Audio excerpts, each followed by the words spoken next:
جس میں مبارک میں علماء نے لکھا رسول اسلام کے 24 معجزات کا، جہاں سے بھی رسول خدا گزرتے تھے سر پہ ایک ابر رہتا تھا، ایک بادل رہتا تھا، کیونکہ خالق کو یہ برداشت نہیں تھا کہ ان کے سائے پہ کسی کے پاؤں آ جائیں، ان کے سائے پہ بھی کسی کے پاؤں نہ آئے۔ اب اگر کبھی کسی نواسے کو کاندھوں پہ سوار کریں تو پھر ماننا پڑے گا خالق کی اجازت تھی۔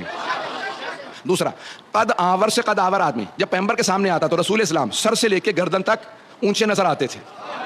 کوئی بھی بلند قامت سے بلند قامت آدمی پیغمبر کے سامنے آتا تو سر سے لے کے گردن تک چھوٹا نظر آتا تھا۔ پیغمبر بہت زیادہ لمبے نہیں تھے لیکن وہ آدمی پھر بھی چھوٹا نظر آتا تھا۔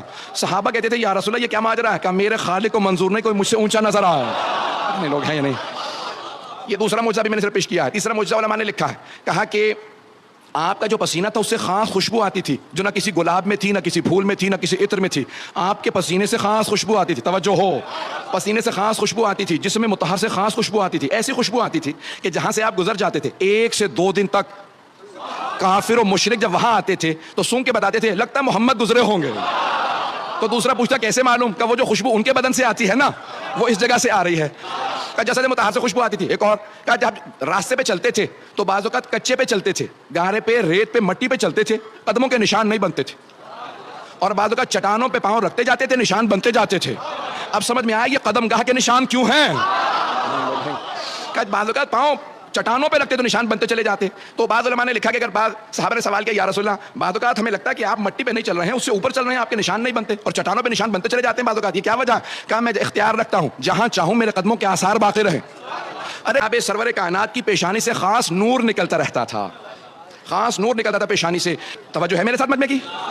کہ یہ 24 معجزہ میں سارے نہیں پیش کر رہا ہوں، جلیلی پیش کروں گا۔ کہ جس میں مبارک سے خاص پیشانی سے خاص نور نکلتا تھا۔ آپ کے بال اور ناخن بڑھتے نہیں تھے، بال بڑھتے نہیں تھے، جیسے تھے ویسے ہی رہتے تھے۔ صرف ایک مرتبہ سر کے بال حجۃ الوداع کے موقع پہ سر منڈوایا تو سارے صحابہ نے آپ کے منہ مبارک، فارسی میں منہ کہتے ہیں اسی لیے منہ مبارک کہا جاتا ہے، پیغمبر کے بال نہیں کہتے، منہ مبارک کہتے ہیں۔ تو صحابہ کرام نے سارے کے سارے پیغمبر اسلام کے مبارک آپس میں تقسیم کر لیے اور وہ فرماتے تھے ہم ہاتھوں پہ رکھ کے جب دعا مانگتے تھے دعا قبول ہوتی تھی۔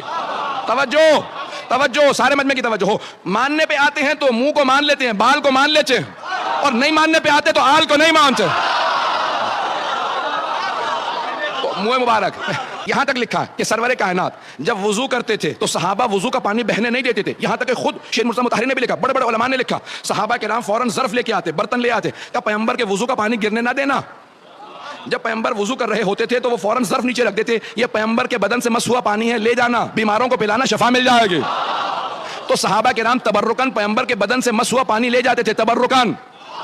تبرک کے منکروں کو بتا دیجئے صحابہ تبرک کو مانتے تھے۔ جانے کے یہ سارے معجزات جسد مطہر سے متعلق ہیں سرور کائنات کے، کہ جس میں مبارک کے اندر ایسے ایسے معجزات ہیں سرور کائنات کے، میں پیش کر رہا ہوں آپ کو، اگر سننا چاہیں گے حضرات آگے بڑھوں گا۔ یہاں تک کہ جناب خدیجہ الکبریٰ نے میسرہ اپنے خادم سے پوچھا تھا جو ان کا منشی تھا کہ جب تم سفر میں ساتھ تھے تو تم نے کیا غور کیا؟ کہ بی بی جب رات کو خیمے نصب کر دیے جاتے تھے سب لوگ زمین پہ اپنے بسترے لگا کے سو جاتے تھے، تو جب بھی کوئی خیمے میں آتا تو اشارہ کر کے بتا دیتا تھا یہ محمد سو رہا ہے۔ تو کا میسرہ پتہ کیسے چلتا تھا؟ کہ بی بی سارے کے سارے افراد جب سو جاتے تھے تو رات کی تاریکی تھی تو پتہ نہیں چلتا تھا کون کون ہے، لیکن جب محمد مصطفیٰ سوتے تھے نا تو پورے بدن کو ڈھانپ لیتے تھے کالی چادر سے، اور سارے ہمارے بھائی بھی آج تک نعتیں پڑھتے ہیں اے کالی کملی والے تجھ پہ لاکھوں سلام۔ پیغمبر کالی کملی پہلے تو سنت ہے، ہم شیعہ کالے کپڑے پہنے تو بدعت ہے۔